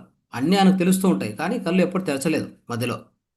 1946లో కళ్ళు మూసుకున్న వ్యక్తి ఇంక మళ్ళీ తెరచలేదు. 1949 ఫిబ్రవరి 6న ఒకసారి కళ్ళు తెరిచి అప్పటికే ఎంతోమంది డివోటీస్ తయారయ్యుంటారు. వస్తూ ఉంటారు, పోతూ ఉంటారు. అన్నీ జరుగుతూ ఉంటాయి కదా! సో, వాళ్ళ ముందు అందరూ కూర్చోంటారు డివోటీసు. వాళ్ళలో ఒక వ్యక్తిని పిలుస్తాడు కళ్ళు తెరిచి. ఆయన పేరు వ్యాసం సత్యరాజ్ అని చెప్పి ఆయన పిలుస్తాడు. ఆయన రిటైర్డ్ ఇన్స్‌పెక్టర్ యాక్చువల్‌గా కాకినాడ టౌన్‌లో. అతని దర్శనానికి వచ్చింటాడనమాట. అతన్ని పిలిసి సత్యరాజుకి చెప్తాడనమాట. ఇట్లా చెప్పి ఆహ్, ఆయన ద్వారా ఉద్దేశ్యం ఏంటంటే అదొక మందిరంలాగా తయారు చేయాలనే ఉద్దేశ్యం. సో, అప్పుడు ఆటోమేటిక్‌గా అప్పటికే వాళ్ళ ఫాదర్ ఏం చేసింటారంటే అంటే ఈ యొక్క గడ్డితో చేసినటువంటి దాన్ని కాకుండా ఒక చిన్న 2 రూములు కట్టింటాడు. అంటే అప్పుడు నెక్స్ట్ జరిగింది చెప్తున్నాను. 2 రూములు కట్టి ఒక చిన్న వాల్స్‌లాగా పెట్టి దానికేం డోర్స్ లేవు. ఒక కొద్దిగా భద్రంగా ఈ వర్షం పడినా ఏం కాకుండా అలాగా ఒక 2 రూములు ఏర్పాటు చేస్తాడు. అక్కడ కూడా అంతే. ఆ తాటాకుల కింద ఉన్నటువంటి బాలయోగి ఎవరు అక్కడి నుంచి అక్కడ కదపలేదు ఆయన్ని. ఆయన నైట్ లేసి మళ్ళీ పోయి ఆ రూమ్‌లో కూర్చుంటాడు. ఆ రూమ్‌లో కూర్చొని అలా ఉండిపోతాడు. తర్వాత జరిగిన దాంట్లో ఈయన స్వామి నారాయణ డోర్‌లు అరేంజ్ చేయడం గాని, తర్వాత నెక్స్టు ముందు వస్తుండగా వ్యాసం సత్యరాజ్ అని చెప్పి ఆయనను గురువుగారే ఒక్కసారిగా కళ్ళు తెరిచి పిలిచి ఆయనకు కొన్ని అప్పజెప్పడం జరుగుతది. ఇట్లా జరుగుతూ వచ్చిందనమాట. జరుగుతూ రావడము నెక్స్ట్ అది చిన్న ఆశ్రమంగా అట్లా డెవలప్ అవుతూ వచ్చిందనమాట. సో, ఇది ఓవరాల్‌గా జరిగినటువంటి కొన్ని సంఘటనలు మీకు చెప్పాను ఈరోజు. సో నెక్స్ట్ ఇంకా ఏం జరుగుతుంది, ఆయన ఏ విధంగా ఆయన అంటే అక్కడి నుంచి ఇంకా నెక్స్ట్ జరిగిన సంఘటనలు ఏంటి అనేటువంటిది మనం నెక్స్ట్ క్లాస్లో తెలుసుకుందాం. సో ఈరోజు అయితే ఇంతవరకు తెలుసుకొని ఇక్కడ ఒక చివరిగా మనం తెలుసుకుంది అంటే సత్యరాజు అనేటువంటి ఆ వ్యక్తిని మాట్లాడించడానికి, ఎందుకంటే కొన్ని విషయాలు ఆయనకు చెప్పాలనుకున్నాడు, కళ్ళు తెరిచాడు ఆ రోజు 1948లో, 1949లో, సారీ 1949లో కళ్ళు తెరిచి ఆ సత్యరాజుతో మాట్లాడడం జరుగుతుంది. అంటే సత్యరాజు ఎంతో అదృష్టవంతునే చెప్పాలి. ఎందుకంటే సత్యరాజు అంటే ఎవరో తెలియదు, అవునా కదా. సో అప్పటికే కూర్చొని సుమారుగా 1946 నుంచి అప్పటికి 2 సంవత్సరాలు దాటిపోయింది కదా, కళ్ళు ఎప్పుడు తెరచలేదు. ఇతను ఎవరో తెలియదు, ఎక్కడి నుంచి వచ్చినాడో తెలియదు, ఆయనకి ఎలా తెలుస్తుంది పేరు. సో అంతటి గుంపులో కూడా ఇతన్నే పిలిచడం ఏంటి అంటే ఇవన్నీ కూడా, ఇదంతా కూడా భగవంతుని లీల. సో అక్కడ యోగి మహాయోగి కాబట్టి ఆయనకు తెలియనిది ఏం లేదు. సో అయితే లక్కీ, ఎవరు సత్యరాజు అనేటువంటి ఆయన గొప్ప అదృష్టమే చెప్పాలి. భగవాన్ కళ్ళు తెరిచి ఆయన పిలిచి సో ఆయనతో కొన్ని మాటలు చెప్పడం జరుగుతుంది. అవన్నీ కూడా ఇంకా ముందు ముందల మనం తెలుసుకుందాం, అక్కడి నుంచి ఏమేమి జరిగిందని నెక్స్ట్ ముందు క్లాస్లో మనం తెలుసుకోవడానికి ప్రయత్నం చేస్తాం. ఓకే స్నేహితులారా, సో ఇంతవరకు కూడా భగవాన్ బాలయోగి యొక్క బాల్యం గురించి మనం బహుశా కొన్ని విషయాలు ఎక్కువ తెలుసుకున్నాం. సో ఇప్పుడు ఆయనకు వచ్చినట్టు ఆయన అంటే 15 ఇయర్స్ ఏజ్లో ఆయన కూర్చున్నాక ఒక 3 సంవత్సరాలు అంటే ఒక 18 ఇయర్స్ ఏజ్ వరకు మనం తెలుసుకోవడం జరిగింది. ఇంకా ముందు ముందు విషయాలు మనం ఇంకా డీప్గా కూడా నెక్స్ట్ క్లాస్ తెలుసుకుందాం. అందరికీ ధన్యవాదాలు. Thank you.